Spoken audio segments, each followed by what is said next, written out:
Good evening, everybody, and welcome to tonight's completely live podcast. I'm going to be interviewing, I'm super excited tonight, and you should be super excited too if you're tuning into the live, because we've got one of Britain's most famous entrepreneurs, I would say, that's built an amazing business, one that you'll be familiar with, which is Pimlico Plumbers. I'm really excited to have a chat with him tonight and find out more about the building of the business and, get under the hood of his philosophy about how you go and grow a business. And I've had a chat with Charlie just before we started off, and he's super excited to be talking to lots of business owners and entrepreneurs. So as you come on tonight, make sure you go over into the comments, say hello, and introduce yourself. Tell us what business you're in so we can get to know you a little bit, and make sure you say hello and tell us all about you in the comments. And without any further ado, I'm going to bring Charlie on. So welcome Charlie. How are we doing, buddy? You good? Evening, Adam, and I have to say thanks very much for having us on your program, and hopefully the listeners hear the magic formula if there is one. I'm sure they will hear the magic formula. I'm hoping so. It's going to be good. It's going to be fun. So, Charlie, obviously, I've just given you an introduction there. You've been running Pimlico Plumbers as the CEO for a long time now.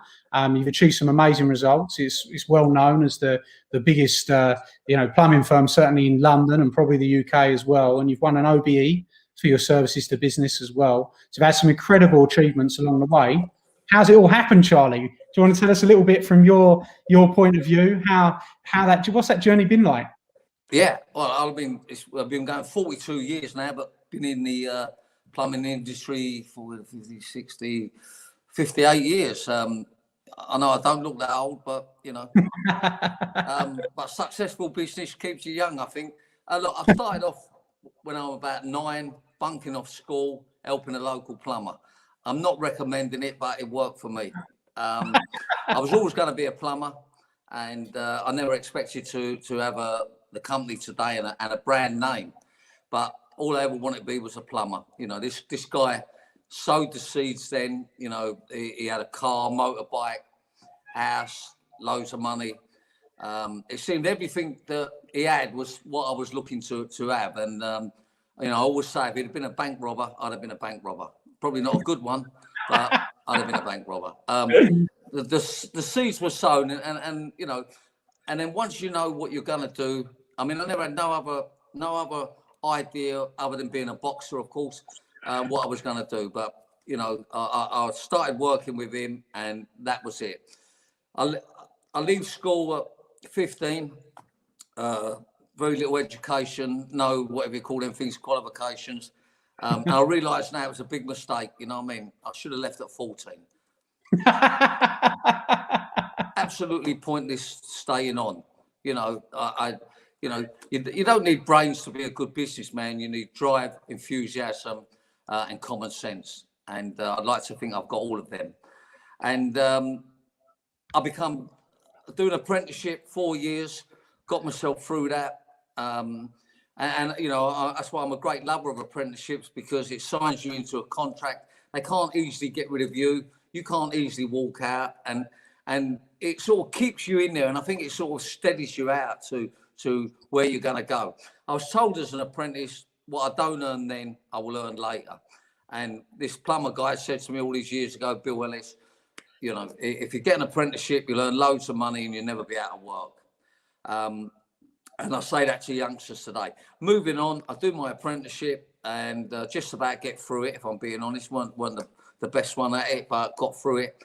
And then immediately become self-employed. The day I finished my apprenticeship, become self-employed. All I ever want to be is a self-employed plumber, have my own business. Anyhow, I'm up and running, working like self-employed, and started to work for the wealthy people. I soon realised that, it's easier to work for people that have got money than people that haven't got money. I know it's a common sense thing, but often the obvious common sense things don't quite come to you when you're starting a business. So I get up and running. I start working in the Pimlico area and work for a company called Pimlico Properties, quickly known as the Pimlico Plumber. Offered a room in a basement, and at that time I was having sleepless nights. What does a plumber want an office for? How can he do plumbing and be in an office? Just crazy nights, and it's all going through your mind. But I think you need that in business. You need things that sort of take you out your comfort zone. And Yeah. go on. I love what you said already. You know, I love the comment where you said you need drive, common sense, and enthusiasm, and you know, and the fact that you're even saying that you would have left school earlier, because the way they train you, they don't really train you for a business, do they? And I think that's really, really clear. And when you've gone on to build that business, and you started off, you've seen somebody else doing well, so you got the idea that that's going well, and you've moved into your office. That's one of the things a lot of people don't do. You know, in construction, they stay on the tools, and obviously it's very, very important from a construction person. How important is it to get off the tools and get off the tools early and run the business rather than the job? Yeah, well, I often say to people, you know, I get that question asked a lot. You know, I love it on the tools. I'm not really an office guy, but you know, you can't sort of steer the ship and sort of stoke the boiler kind of thing. You can only be in one place, and I think it's more important to be, you know, up on the top there steering the ship. So I sort of gradually made the change. You know, I got this office and I'm in it, out of it, answering machine, and it don't work. You've got to do one or the other. But obviously you've got to build into that. And again, I keep saying this, we all learn off of somebody, or we all learn something off of somebody. And, you know, I see these other office people and they've got successful businesses, and, you know, they're doing it. You know, they put the suit on and you know, look like $1 million and talk shit, don't they? But I think that what they do, don't they? But then the difference, I think, was that I'd had the experience on the tools. So, and then when you're doing the office side of it, you know. Did you feel like you had to be one of the guys looking $1 million talking shit? Well, yeah. Well, they do, you know what I mean? Well, they do, don't they? But not everybody, of course. You know what I mean? Yeah. Anyhow, get sort of up and running. The business is starting to build, and then it, you know, I had 1 or 2 guys that I employed, and I quickly learned to be successful, to get a big business. You've got to. So I'm reading your messages there. Yeah, there's a lot coming through. We've got Michelle is saying, I read your book. It was a brilliant read. I've heard it's a brilliant. I haven't actually read it myself yet. I will pick it up. But apparently, I heard it's a brilliant book. And we got Diane's one of my clients saying hi. Well, hi Diane. Just to promote the book. It's called, what's it called? You know, Bog Standard Business. And I brought it out about 4 or 5 years ago. It's autobiography, also a lot of business tips in it, and very to the point, no messing about, understandable. A lot of people can relate to it. And the other good news is all the money from the book, I'm not trying to promote it, but all the money from the book, I'll put it in the comment saying Bog Standard Business, which is Charlie's book. Absolutely, yeah. You know, go for it. I think people are always looking for a good business book to read, Charlie, you know. I think when they said to me, Adam, do an autobiography, they said, you know, that's okay. And, you know, but the real deal is what you're good at. And that's, you know, running a plumbing business. And the good thing is all the money goes to children of the book. Nice. My children. I thought you like that one. Oh, yeah, I do, definitely. Very good. And then moving on. Of course, you've got to be serious in business, but you've also got to be enjoying it. And if you can enjoy it, enjoy your work, then it's got to be a winning formation, isn't it? You know, I mean, to do a job you don't like, but to do a job you like, dealing with people, obviously earning a few quid. Anyhow, quickly realised you've got to employ people to be really successful. And now we employ about 450 people, turnover nearly 50 mil, making good profit. If you make profit, you never go skint. And, you know, I'm going to say now, business today is great, it's wonderful, but there's problems on the way. There's sleepless nights. You nearly lose your house. You know, you lose people on the way. You may lose friends, family, business people. But that's there it is. It's not a smooth ride. But what I would say, the pluses outweigh the minuses. You know, it's nothing. You know, I'll be corny, but there's no business like your own business.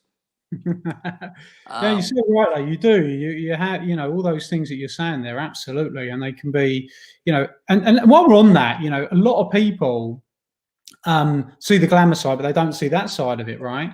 And in your opinion, like, do you feel that you were built with the right mentality to be an entrepreneur, or do you feel that it took you some time to learn from the knocks in order to really get it?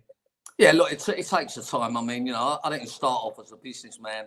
I'm a plumber, you know, and plumbers are good at doing the job, not necessarily the other side of it. I'm obviously not that academic. I mean, if I had brains, I'd probably be dangerous. But it's all about drive, enthusiasm, the will to succeed, wanting to succeed. And the other thing is, I think it's about your attitude. Your attitude has got to be that, you know, to make a good living, you've got to put yourself out. The more you put into it, the more you get out of it. And nobody owes you a living. But I remember this very early in days, that in early days of running a business, people will always pay for quality. So if you're going to produce the best product, the best service, the best attitude, you know, the best job basically that you can do for anybody, whether it be something you're making, selling, fitting, or even just talking about, the better the service you can give for someone is the better your business is going to be. There's no magic formula, Adam. I mean, I know you know that, and I know plenty of these business people out there know it. We're all looking for a magic formula. We're all looking for a wand to sort of say, you know, please make my business great. But your business will only get great depending on what you put into it and the type of people you employ. I mean, my business isn't down to me. It's down to many family members, loads of people that have worked for us over the years, and people sort of drive an attitude. And you know, at the end of the day, there's good people out there, and not everybody wants to be a leader. Some people are happy to be a follower, and you've got to get them people on board. Yeah, absolutely. I think some great advice there, and you know, without a shadow of a doubt, it's about the people you get around you, and not everybody does want to be a leader, do they? People are quite happy to be a part of something. You know, how much you've like the thing that I really want to talk to you about, which I think is really important, is the branding side of things, Charlie. You know, you've gone on and built a massive brand, right? In construction, that's really rare. There are not many construction companies that have a brand that is, if any, that are as well known as yours. And you seem to have got that branding down to a T. And, you know, how did you learn about that? Is it something that you researched? Is it something that you tried? No. I mean, look, at the time, Adam, there weren't so much of this social media or hardly any computer business, which is great now. I mean, absolutely wonderful. But, you know, I've only just about learned to turn a computer on. But I've got lots of people that are very good at it. And they can you got on tonight, right? Hey? You got on tonight, fine. It was good. Trust me, that was a very easy yeah. So I've lost the plot. Where are we? Branding. We were talking about branding. Okay, so branding. You know, that's right. I started to, you know, get cards printed and things like this years ago. And I was using a shop like Prompter Print or something, and a guy was running them, and you know, he's explaining things to me about how you can promote. And cut a long story short, I employed him about 35 years ago as a marketing manager, or marketing, then not the manager. And you know, that's changed the business massively because, you know, we're not necessarily good at marketing. You know, we think we're good at everything, but we're not. And you get some experts on, and they're good. Like at one time, I was doing wages, I was doing estimates, I was doing the job, I was trying to promote the company. And I know you've got to do that to start with, but as soon as you can employ people, have them on board, and you know, they're very good at things, people. And what I was doing was putting like square pegs in round holes, and I've learned not to do that now. If you want someone to do your marketing, get someone that does marketing, someone to do your wages, someone who does accounts, someone to answer a phone, someone that can good it. But I know to start with, you've got to do the lot. Anyhow, I took this guy on, and he said one word to me: recognition. You need to get recognition. He said, doesn't matter what it's for, billboard, telly, radio, yellow pages, wherever you want, as long as you get recognition. And it's simple now. I can say to anybody, if you want to get known, get recognition any way you want. And if it happens to be good recognition, then all the better. So, you know, we start moving our logo and brand and getting it seen here, there and everywhere. And, you know, it's all about 30, 40 years ago without this internet business. Now, I think it's a lot simpler. You know, you can communicate different ways. You can put what you want out there. And people can, you know, I don't know what you call it, sort of talk and, you know, exchange things and etc. So I think there's a lot more help out there today. Anyhow, we get up and running. We're really promoting ourselves, and we're getting recognised. 42 years later, as you just said, we're the largest independent plumbing company in the UK. We've got a brand now, and we're certainly the most recognised plumbing company in the world.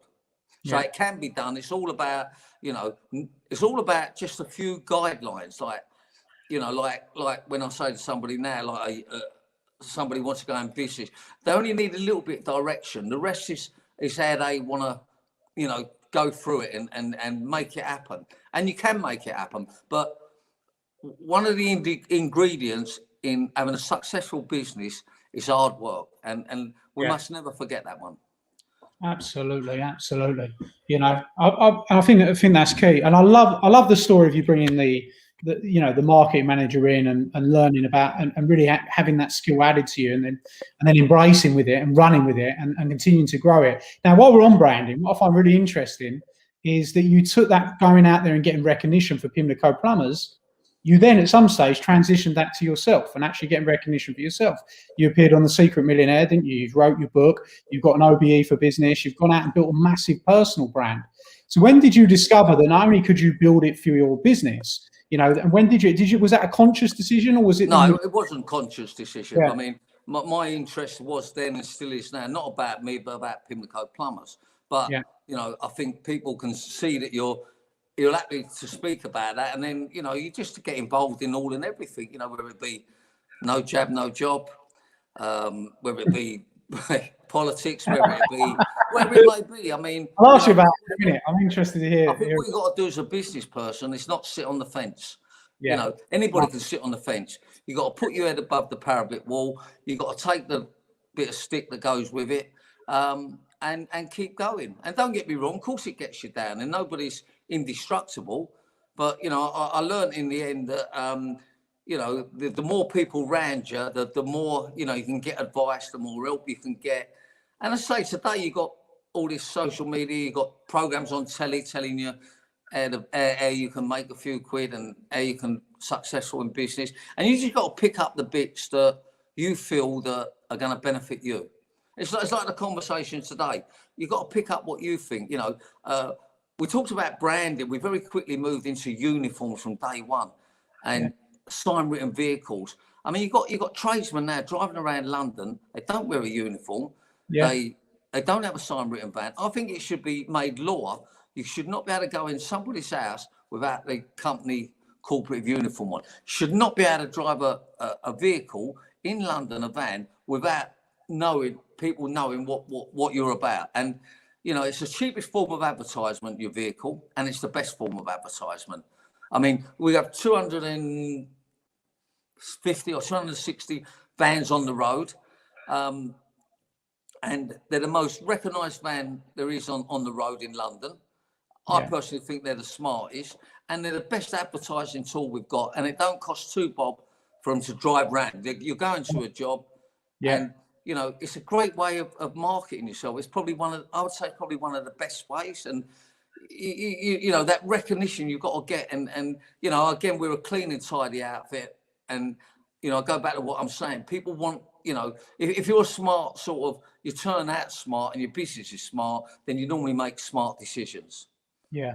And you just got to believe that. You know what I mean? I mean, I don't think you need brains for it. I mean, if you happen to have brains and all, and the drive enthusiasm, then you can't go wrong. But you've got to have common sense. Yeah, absolutely. Let's just quickly talk about drive and enthusiasm.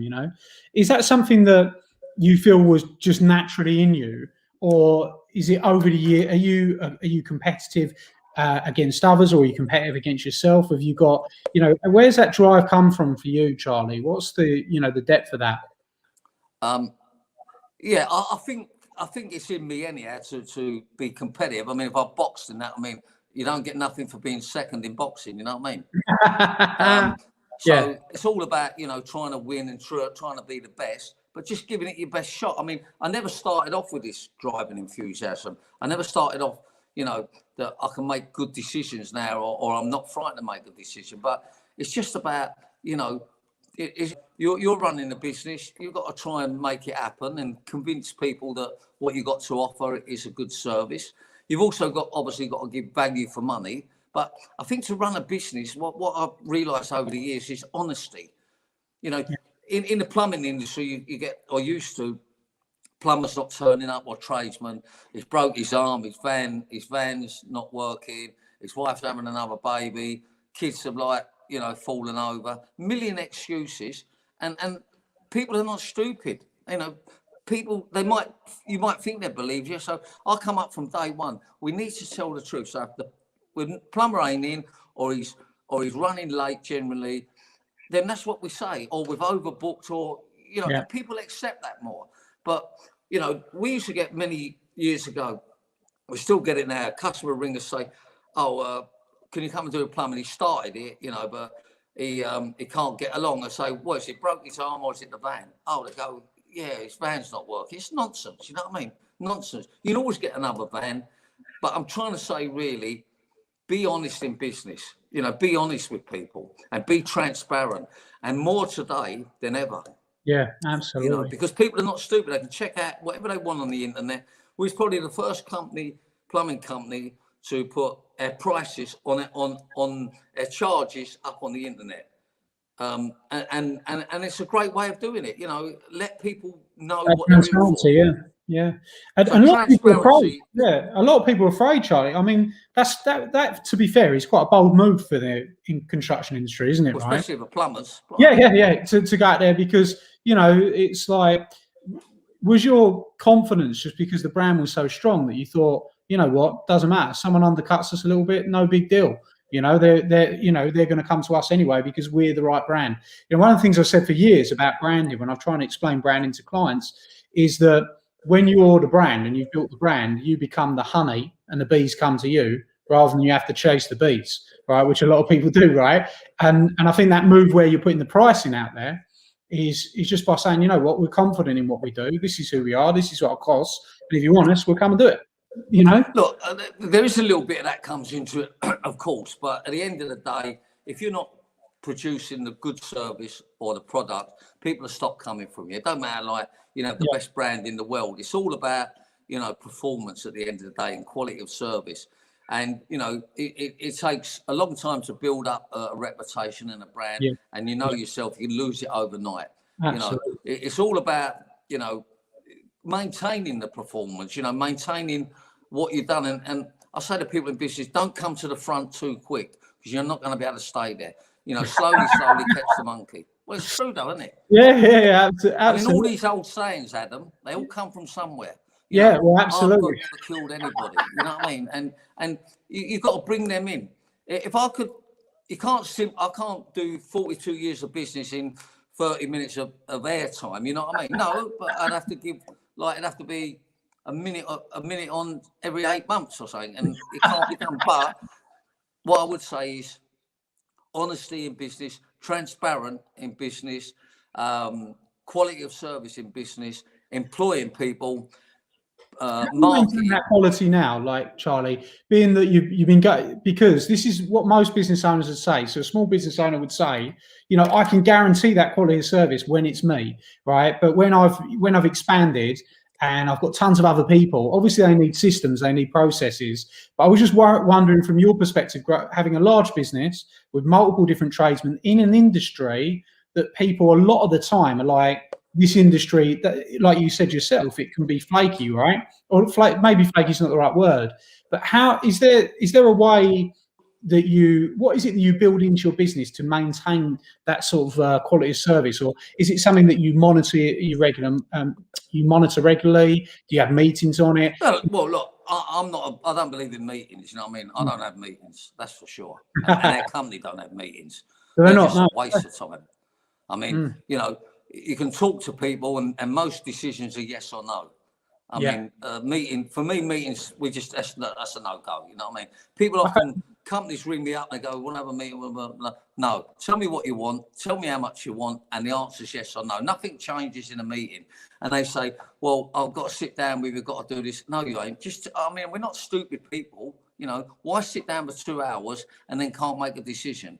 Yeah, no, I'm just saying it. You know, no, I love it. I love the perspective. You know, I love to hear it. You know, and I think it's really important for people to understand, because you know that's why I ask the questions. When somebody that's done as well as you have, is that kind of perspective is really interesting. You know, really interesting. Yeah. Well, why divert your energy unnecessary onto something? You know, if you've got to have a little get together, have a get together, but you know, have a time limit of 10 minutes. We all need to make decisions and move on and get to the point. Nice. So there's a lot of wasted time in business. You've only got so many hours in the day. Concentrate on what you're supposed to be doing or what you're good at. Don't waste the time. And you'll find that if you get rid of a lot of stuff that's unnecessary, then you'll find that you get good results. Honestly, God, I mean, I don't have meetings, never had them. I had 2 or 3 years ago, and I can't stand them. My pet hate in business is meetings. Why do you want to have a meeting? I mean, let's not kid anyone. It's like what Pimlico do. We ain't doing nothing clever. We turn up on time. We're a smart outfit. We do the job. We give you a guarantee. You're aware of what it's going to cost, and you pay us at the end of it.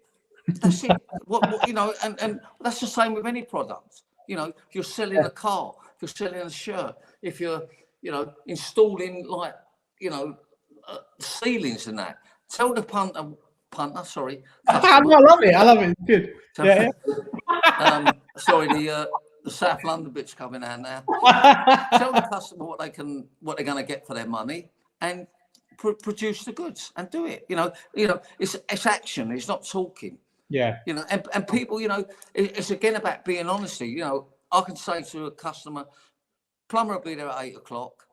You're getting a lot of agreement here, I'll just say, Charlie, right? So everyone's saying spot on, completely agree. I think this, is so true. I love when you get the family to message in, isn't it? Yeah, no, absolutely. But they're loving this. They're loving it. People are listening to me, and they know that people complicate businesses, Adam. They complicate it. You talked about meetings. There's other things you don't need. But in the same token, when you do get up and running, let's not kid you. When you've got to look after your staff, we have a gym, canteen, not free the canteen, but subsidised.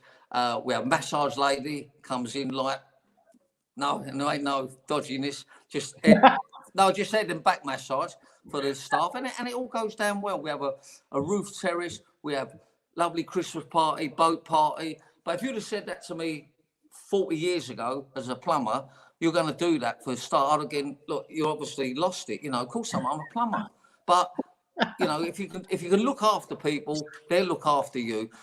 I know it's all corny, but treat people how you'd like to be treated, and it pays. It falls under the common happy staff and production staff. Yeah, it falls under that common sense thing, though, doesn't it? Is what you're saying. It isn't corny, is it? If you look after people, they're going to look after your business. They're going to look after your clients. It's absolutely spot on, 100%. And I think that's. You asked me. Sorry, Adam, I've interrupted you there. Sorry, but that's what we do, don't we, plumbers? But you asked me a question about how you get good people and how you maintain them, and that's what. Yeah. But you've got to go through a lot of that are not suitable for you. I mean, normally I'm saying a lot of rubbish to get to the good thing, but a lot of them are not suitable. And you've got to be, nobody likes sacking people or moving them on. But at the end of the day, if they're not right for you, the quicker you move them on, the better. And we're very good at that these days. Yeah. We give someone an opportunity. If they don't stack up, if they turn up late all the obvious things. If they turn up late the first day, they're going to be late throughout the time they're with you. Absolutely. If they're scruffy bastard on the first day, they're going to be scruffy all the time. And you just got to be brave enough and make them decisions. And there's a saying what we use on my company, or our company, I should say. People often ask me, when's the best time to get rid of somebody? When's the best time?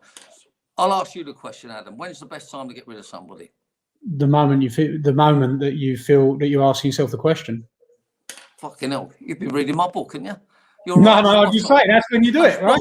That's spot on. When you first think about it, it's a time to get rid of them. Yeah, 100%. And I'm not sitting here trying to be ruthless. We've given plenty of people opportunities, but the quicker you can get rid of the problem and get the right people in, and you learn to delegate, the more you delegate and you trust people. I mean, I thought nobody could do the jobs as good as me. No one can do plumbing as good as me. Load of rubbish, Charlie. Things have moved on, and estimating and talking on. Well, obviously not talking on the phone, but talking to the customer. But you learn that people are very good at it, and you get them on board, and you think, "Cool, that's a big plus, isn't it?" I've got someone that knows and understands that. But you've got to have somebody that tells them at the end of the day where you're heading for, and be realistic, and also incentivize people. Yeah. You know, it can't all be about you. You can't have all the cake. You've got to share the cake. No, you have. Yeah, I've got to share the cake. Don't get me wrong. I'm not saying, you know, I'm giving people things for nothing, but you reward people. I mean, look at the government. Right? I think the good people that you end up with, the people that stay with you, the people that contribute, I'm a big believer in sharing the cake and making sure that they get the right rewards. But I am also, the reason you asked me that question is, like, over the years that I've been in business, I was very much a people pleaser of a person. But after being in business my first 10 years, you have to be ruthless, because, you know, otherwise you end up with a bad business, and that's the end of it, right? Yeah, or no business. Yeah, exactly. And yeah, 100%. I'll tell you another thing, Adam. Pimlico nearly went bust in late 80s, early 90s with the recession. We didn't have it right. We was too much pussyfooting about, too much people pleasing, you know, not getting rid of people, you know, not being, you know, direct enough with things. We nearly go bust. I nearly lose my house. And if you can come back from a recession and carry on in business, you'll be a much better business. 100%. You'll be stronger. Yeah. And you won't let it happen again. You know, I went and see 2 liquidators. That's how close we was. Really. And one said you need to wrap it all up, and the other one said you're going to lose your house. You might as well fight for it. Yeah. And you know, I don't want anyone to go through that. But if you don't get it right, that's where you're going to wind up. So, and don't get me wrong, you've got to make plenty of mistakes. You've got to have plenty of sleepless nights. You've got to have plenty of rows with your partner. No, you do. I keep saying you do, because you laugh as if like, oh, come on, Charlie. I mean, of course you do, because you're. Yeah, no, I know. Yeah. Your business is. It's all I'm laughing because I'm imagining I'm going back to my sleepless nights and my rows. That's why I'm laughing. Okay, but the good news is you have more sleep nights than what you do sleepless, but they're out there. And you think to yourself, there seems to be problems trying to stop you doing it. You know, this ain't been delivered. This one's let you down. Again, I've got to say it, go back to being honest. Anyhow, how to get the right people is don't put up with the rubbish and the shit. Just eliminate it. Yeah. You know, I know it's easy for me to say now, I don't even have to do it now. I've got people that are better than me at it. They go, well, we're getting rid of so-and-so. You know, he was, I don't know, you know, drinking a cup of tea or something. No, you know, I'm joking. No, you know what I'm saying. They say, I've got to get rid of so-and-so. He's coming late. Yeah, okay. Yeah. Look, that's it. But there is a lot of people that out there that are very good. And you've got to be considerate with people, obviously. But I honestly feel that don't let people treat you as a fool. And if you treat them decently, they'll be decent to you. Absolutely. Yeah. I think what important bits, Adam, is it's really hard to get all this off in this time. Yeah. But give me some real bits that I think may, or you may think would really help your listeners.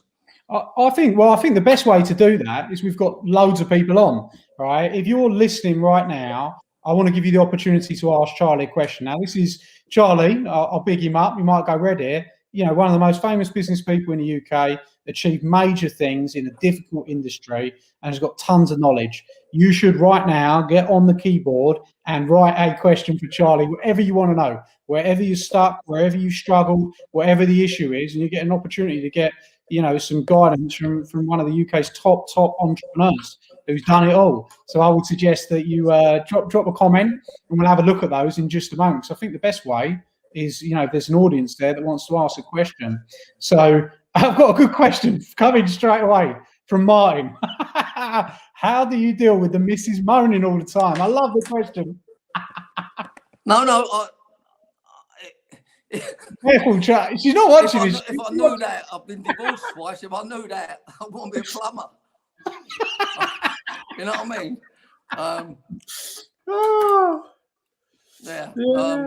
That's a difficult one, and maybe let her get her own business. Absolutely, yeah, that's right. So you've got some common ground to work from there, then, haven't you? Absolutely. Okay, so we're there. You go, Martin. You've had your answer there. Very good question, right? So I've got another one that's come in. I love listening so far. what's the best advice for setting the boundaries with people? Really good question. Yeah, that's a great one. I'd love to say your name, but yes, that's what I was just doing as well. I was like, I'm not sure if we pronounce, is that Jaipar? We'll say Jaipar. Okay. Well, look, I think it's a lady, is it? It looks that way. Yeah. Sorry, I can't see the picture. How do you set the boundaries? I didn't add this earlier, but we have a book on our company called the Pimlico Bible, we called it.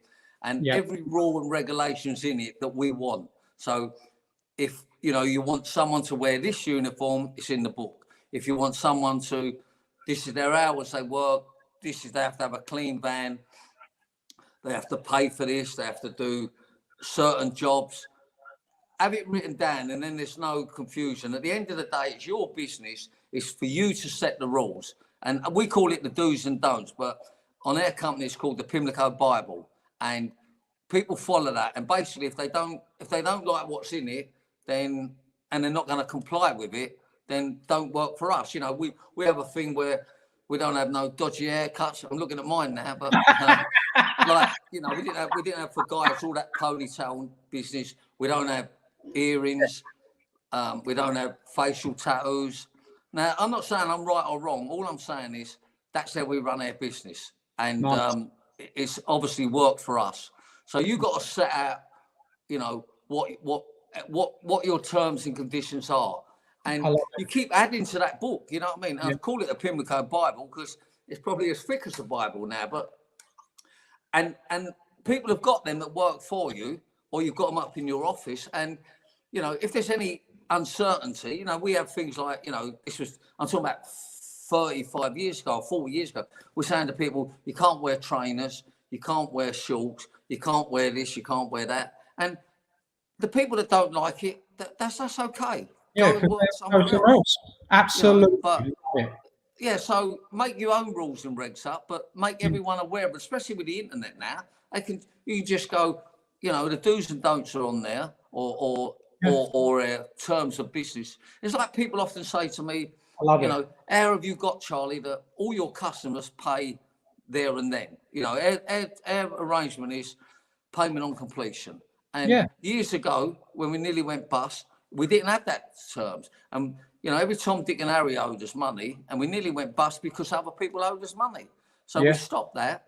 And as a customer comes on there, it's on the internet, payment on completion. The call centre tell them over the phone. Now, if they're struggling with that, then we don't go. You know what I mean? And okay, we're not going to get there and do the job, and they say, I can't pay. If there's exceptional circumstances and, there's been a mess up, we live with that. But, we collect over £1 million a week in business, in money terms.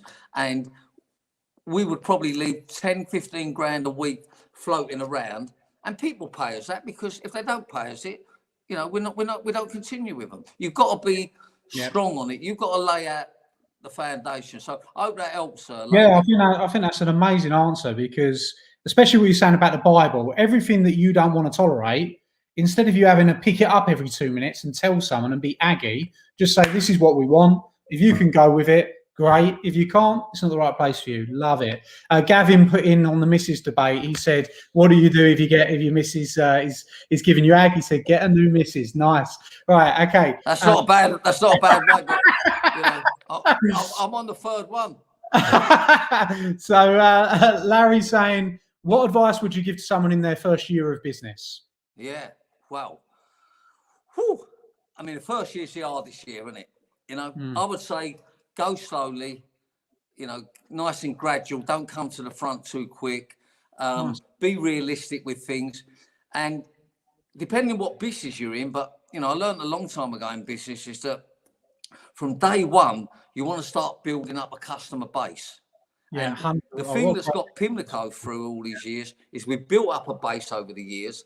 And now we do 2,000 to 2,700 jobs a week, right? And 80% of them have used us before. So retaining customers is a great thing to do when you start off with. It's a great thing to do without your business. We wouldn't be going today if we hadn't built up a customer base. Now, You know, I don't think there's many businesses that get 80%, especially construction and what we're in. But I mean, we still got customers, Adam, from when I was doing the plumbing. I mean, most of them are dead, but we still got a few that are there. He's laughing his head off. Well, they are, but they're still there, you know what I mean? And so, and put it like this, people will continue using you and your service. Someone behind you, Adam. No, it's a chair moving. Sorry, I thought I was a ghost. There was, what was I going to say? Building up and retaining customers from day one is a great way. In your first year, go nice and slow. Offer the best you can. Be very, very transparent and be honest with people. And as I say, if you happen to be able to produce a quality service, quality product, people will always pay for quality. Nice. Brilliant advice. The list advice was amazing as well. People should be doing that from day one. Dominic has said, how many tickets do you get with 250 vans on the road in London? Okay, well, the company doesn't get any personally. That's the responsibility of the driver. Now, you can imagine if it weren't his responsibility, we'd go skin, wouldn't we? You know what I mean? And we would. I love it. Love it. Yeah. Air guys earn excellent money, but they need to park properly. And look, it's unavoidable not to get tickets. But if Pimlico was paying them, I'd probably get 1,000 a day. We don't pay them, so we don't get any. But of course, our drivers get them. But it's all built in with the package they got with us. And, if they've got to pay for it, they're less inclined to get them, aren't they? I love that. And you scale up your business. Sorry, I'm doing your job, Adam. No, that's good. I love it. I'm just trying to get them quick fire. You've got a lot in here. We've got a lot. I don't mind. I've got all night. But I just want to, don't want to go too long for you, Charlie. We've got a lot in here. So we've got quick tip on scaling the business, would you say? Okay. For me, the way to do that is employing people. And as soon as you start employing people, that's when your business is going to grow, because you've already got to the stage you can't do anymore. And people say to me, yeah, but I haven't got enough work for full time. I haven't got enough. Okay, well, get them part time. Get them, it don't matter if it's family, relatives, friends, or just someone you bring in the business to work there. The moment you start employing people, it's the moment your business will start growing and scaling up, because one person can only do enough to make money for one person. I was told years ago when I was plumbing, a business guy said to me, you need to get more Charlies, more people like you. And that's what you need to do in your business. So if your name's Mary or Eric, get more Erics, get more Marys. But Adam, I'll ask you a question also, because I get a feeling you're up on this business game. So what's the worst thing in business? The worst thing in business? Oh, there's a lot. Now, there's one worst thing that's worse than anything in business. But running a business, there's one thing that's the worst thing in business. I mean, I just said it a minute ago. I'll give you a clue. It depends. Are you talking about like a mindset thing or a thing that can happen, or what? You're running a business. You're employing people. You're making rules and regs. You're making things happen. All right, I'll simplify it for you. Sorry, mate. I thought you was on it. Okay, the worst thing in business is employing people. Oh, right. Okay. Yeah. Right. That's the worst thing. I don't feel like that. I love employing people. I love employing them, but what I'm saying is the hardest thing, it's the worst thing, right? But if you don't do it, right, then you ain't going to grow. And I'm saying is, it can be a nightmare. You're telling people, don't do this. You've got other people are saying, you're discriminating, you're not this, a load of rubbish, you know what I mean? The wrong people, that is the worst thing in business. When you get people that are just not nice people that come to work. They're out there, aren't they? They're all right there. There's people that no matter what you do, will look at you and will be seething with jealousy in every pore. And you do bring them in and you try and help them and you try and look after them. And that happens. And it's a terrible feeling. That is the stress. But I can honestly say, like, after all these years now, like, my mentality is when I bring someone in, I bring them in with really the right attitude, that I can't wait for them to come and take the weight off my shoulders, Of course, but people in an interview are different than when they turn up. They're $1 million in the interview. They get the job. And all of a sudden they turn up and you're going, "Course, something's gone wrong here." But I'm just saying is, it's lovely to get nice people in your business, but it don't come automatic. I'm just saying is, and I think a lot of the listeners agree with me here. The 100%. worst thing is employing people because they can be unreliable, they can be a pest, they can be difficult. Well, they can, you know what I mean? Yeah. And they can be nuisances, you know what I mean? Yeah. And it's difficult, but you have to go through that to get to the good ones. But the hardest thing is business is employing people, and the best thing in business is employing people. You know, in other words, when you get them right, have you always believed, go on, you would make it big? Go on, Adam, do your bit. I'm reading it. Have I always believed that I would make it big, or you would make it? No, I think that one's for you, Charlie. Have you always believed that you would make it big, Charlie? To be honest, Michelle, sorry. Yeah. You know, it's not the eyes, it's the reading. Maybe I should have gone to school. Yeah, Michelle. No, I never really years ago believed. All I ever wanted to be was a plumber, and plumbers were earning good money, and to me that was success. That was it. That would have done me. You know what I mean? I could live with being a plumber. Yeah, and you know, working for nice people, going in nice houses, earning nice money. Question: do you love the fact you have made it big? How does, you know, like now if you look back, I think it's an interesting question. There's a lot of entrepreneurs that have something where they're never satisfied. I'd be really interested to hear your perspective on, you know, how do you feel now about that? Are you proud? It's great. It's wonderful. Yeah. But I never set out to do that. And then when it all started really clicking in, and what happened then, I didn't have that confidence years ago like it is now. I didn't believe we could be successful. I mean, you know, I used to go work in an old van like years ago, rusty van, when I first kicked off, not with Pimlico, of course. You know, I see someone in a Rolls Royce, and I used to say, "Oh, that'd be me one day." But I think it was just kidding. And then all of a sudden, it is me one day. So, no, but I think the longer you do it, you've got to believe in yourself. And if I had this attitude 40 years ago, well, I mean, you know, we'd be an incredible, probably all over the world company, if I'm being honest. But it's hard to believe that what you can make from being a plumber, or what you can make from, you know, as a self-employed person. I think no, I didn't think big years ago. I didn't think, and it weren't in my. Have ambitions. I'd like to just, you know, how do you feel about the future now for the business? Have you got succession plans in, and where you want to go? You know what you want to do? Yeah, we basically want to get more of the market share in London, and we're increasing on that. We're more geared up today than we've ever been. We're more forward thinking than we've ever been, and that again, I have to say, is because we've got the better people on there. You know, as you go through working, taking people on, you don't take worse people on. You always take on better, and you know, we got a great team there now, and we can go national now. We can carry on, but you know, there's loads of work in London. And we will get more of the market share in London for sure, and that's what we're heading for. Nice. Right, so we got a couple more. We were quite a few in. We'll have to try and manage that time for you, Charlie. But we've got a few more to go. I've been successful for 10 years in my chauffeur business. I've also started a car cleaning business that's going amazing at the moment. I can no longer do everything on my own, and I want joint ventures. How do you find an investor? And did you ever need to? Okay, right. So he's been a chauffeur for 10 years. Also started a car cleaning business. Amazing at the moment. It's going well. No longer do everything on my own, which is the stage you get. You know, not enough hours in a day. I want joint ventures. How do you find an investor? And did you ever need one? Okay, so I'm not a great believer of having a partner or getting people in working with you. It wouldn't have worked for me. Because I don't think two people think the same. So I couldn't really answer that question. What's his name? Facebook?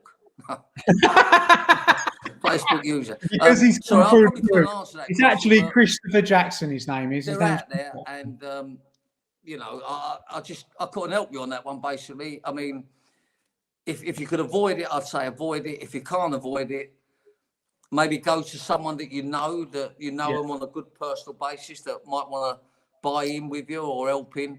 Other than that, you just got to go to them crooks in suits like bankers and let them have you over. Nice. Okay, so this one is from Brandy Essex. Okay, where do you get your workwear from?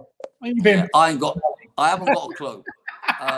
No, I mean, I have a guy that does uniform, and he works out what we want and where we want, and he's been doing it for years. So I haven't got a clue, but I think years ago you used to get them mags that just dropped in, and there's lots of companies out there. You just got to try them, really. But as I say, I haven't got a clue where we get them from, but I've got a man that does get them. No worries. So this one's actually coming from my marketing manager, who's been watching tonight, and he said, "Hi Charlie, your business. How's your business marketing changed over the decades? Have you got any good stories about a spectacularly failed or spectacularly successful campaign?" Yeah, I've got no stories about failed campaigns. I'll be honest. Yeah, that's brilliant. We moved in from the marketing. We went into the PR side of it, and I think it was really big in 2000. We moved to this new building, 35,000 square foot building in Lambeth, all singing and dancing. Had some electric shutters made for the vehicles coming out. Woman from up north, can't remember her name. She's got this big amazing company. And they said, we'd like to come down, do some pictures and promote it. We'll send it. And she said to me, like, I think this is in a letter or phone, who does your PR? And I'm thinking, what? PR? We're plumbers, we're not PR. Anyhow, she come down and that was it. I could see the value of, she done it in a magazine. And I now use a PR company called Recognition. I mean, what a name for a PR company, Recognition. Nice. Brilliant. Yeah. So she was using Recognition. She put me onto them up in Darlington, and I've been with them, I don't know how many years is that, 23, 21? That's Plumber adding up. 21 years. 21 years, brilliant. And people ask me now, they say, is it important to have a PR? Is it a value? Do you get your money back? And my take is now, can you afford not to have PR? I mean, PR is it goes back to the same thing, recognition. And then I also have a PR company in London, Phil Associates. Yeah. And they both do different things. And it's brilliant. I mean, I'm going to say this, you've got to go to the people that do the right job. But I'm telling you now, if you've got a business, you're going to market it, you're going to have PR, even if you're doing it yourself to start with, on the computer and on social media. And I mean, we have a guy now that does their, I don't know what he does, but he does all that business on social media. And, the amount of recognition and the amount of credibility it gives the company. Yeah. We've got it. I'm a great believer of doing everything in-house, if you can. Yeah. Okay. Awesome. I mean, we have a marketing team now, but marketing is brilliant. And one of their most successful marketing ideas was we took on an old fella a few years ago, Buster. The biggest publicity thing that ever happened. I think it was 97 when he joined us. And he stayed with us till 104, washing vans, Buster. I mean, you check him out and incredible. The best marketing thing. He was on every show. He was in every newspaper and he was working for us, and, I didn't set out to do it that way. To be honest, the old fella was in the home round the corner and he walked past and we were standing outside me having a chat. And I used to give him a score, like to go and have a beer. And he said, look, I don't want your money, son. Let me do a bit of work. I went, all right then, Buster, what do you want to do? And I weren't being rude to him. I said, you want to sweep up or something? He went, I'll wash the vans. So I thought, be polite, let him come in. And of course, that was it. It was just incredible. And that lasted for many years. That's a wonderful story. Yeah. I mean, he was 104 when he died. He went in the marathon. He walked the marathon. He made a record. It just goes on from there because, it's a simple idea, and it just promotes from there if you're up for it. And it didn't work like full time for us. He used to have the afternoons off and take his mum shopping. Leave that one. Mum, Jesus. Right. Okay. Let's have another one. Yeah, we've got another one. any ideas on how to retain clients? My repeat customers is 22% on a wholesale website, but I want it to be higher. I think your name's Ronak, is it? Ronak? Ronak, yeah, I know Ronak, one of our Ronak, clients. yeah. Top man. Look, you're already doing it right anyhow, because you're already saying you're retaining 22% of your customers. So you're already doing it right.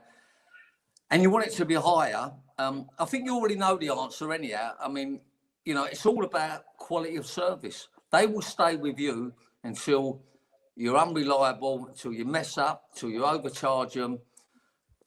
Other than that, they're your customer. We work on a basis.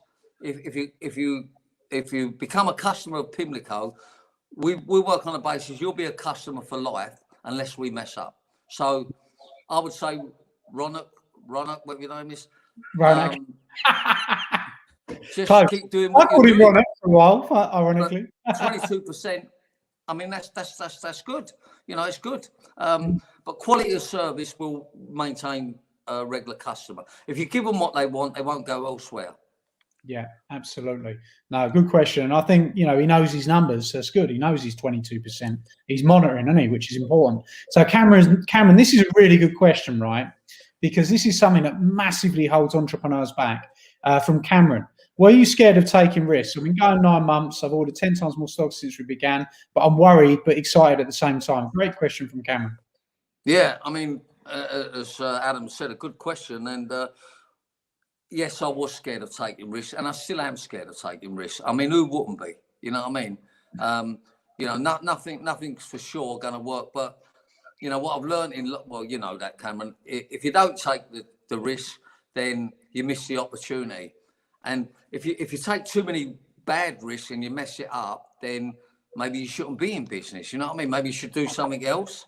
You know, so it's a case of you've got to get it right, but you've got to take risks. I mean, undoubtedly on that, you know, we've all done it. It's been an opportunity. You could have bought this van, or you could have got this office, or you could have took this person on, and you hesitate and you miss the opportunity. Your gut instinct will tell you what you should do, and you know, don't sit on the fence. It's either got to be, I'm not doing it, or I am doing it. But if you don't take risks, you're not going to get these great opportunities that are out there. I mean, that is business. Take out opportunity, 100%. You know, it's a bit like crossing the road, isn't it? You know, you got to take a risk to get there. But you're not stupid. You ain't going to go there if it's like, you know, traffic's everywhere. But if you didn't take a risk to get across, you stay where you are all the time. But yeah, definitely take risks. That's a lovely analogy that simplifies the question beautifully. You know, it's that simple. You know, really, really good. Take risks. Okay. Love that. Right. Okay. We've got a couple more, Charlie, before we wrap up. Right. This is an interesting one from Neil. Said, if you started again today, would there be another trade other than plumbing that you would do? How good a boxer were you, Charlie? Sorry? How good a boxer were you? I won more than I lost. That's good. I mean, I come out of boxing through an head injury, and at 20, and that was it. But it weren't to be. And then I put all my time and energy into the business, and discipline from the sport. I'm a better businessman than what I was boxer, I think. But did the discipline from the boxing help you within business, do you think? Undoubtedly. Yeah, that's interesting. Because but any sport helps you in a business, but you know, a lot of business people might not have been in sport. It might be, you know, their sort of academic things helped them. It might be the way they've been brought up has helped them. But at the end of the day, as much as it helps you, it's still about you sort of being your own person and making, you know, it's all about making things happen, you know. Anyhow, what's this question? What other trade, what other than plumbing would you go for? If I'm being honest, I haven't got a clue, because I don't know nothing about nothing other than running a plumbing business. You know, I'd love to say drainage or heating. When you did Secret Millionaire, did you do any, because you had to dress up as a handyman, didn't you? Is that right? I read. Yeah, well, I didn't dress up as one. I just acted like one. You don't dress up as an handyman. Sorry. Yeah. I actually what jobs did you guys do then? What was that like? Eh? What was that like? What jobs did you do then? Did you go and like, was you doing plumbing jobs? I was like putting shelves up in a charity shop and driving a chap round who had cancer to the appointments, and going to another charity place making sales. Just being a busybody, but it worked. You know what I mean? Did you love it? One of the best things I've ever done in my life is amazing. That, and it made me cry. You know what I mean? Giving the money away. Yeah, no, that's awesome. Yeah, it sounds. Let me answer this chap's question. Sorry. Yeah, that's all right. Go for it. Okay, so I honestly, actually, I've got one. What would I do if I started again? I would, because I'm now got the knowledge of PR. I would go into PR and media, that type of thing. I think it's a great business. Yeah. And I would go into that. I think because I think if you get good at PR, there's a great market out there, and that's what I would do. Yeah, I would never thought that years ago. I mean, but now I know I would go in for that. Yeah, in PR. Brilliant answer. Well, look, I think everyone's been loving the chat tonight, and people saying it's the best chat since lockdown happened, and lots of people giving some positive feedback. So make sure you come on and say a big thank you to Charlie. He's giving up his time tonight, and he's been really contributing on the questions. If you're listening to this on iTunes and Spotify, obviously I hope you've enjoyed it. I mean, I'll just say, Charlie, thank you ever so much, because you've been absolutely amazing, buddy. You've done every single question, which is brilliant. If you've been listening all the way through, go on and tell us you're an A player. If you managed to listen all the way through, if you just caught halfway through, you're a B player. And if you just tagged on right now, then you're a C player. Put it in the comments so me and Charlie can see. Do you want to give any last words of advice, Charlie, or last bits of that you want to say to the audience? I think. Yeah. Look, first of all, I want to say everyone that's enjoyed it, great, and if you get a little bit out of it, then that's wonderful. Some of the questions are great. This lady here is saying, it's been the best thing since lockdown.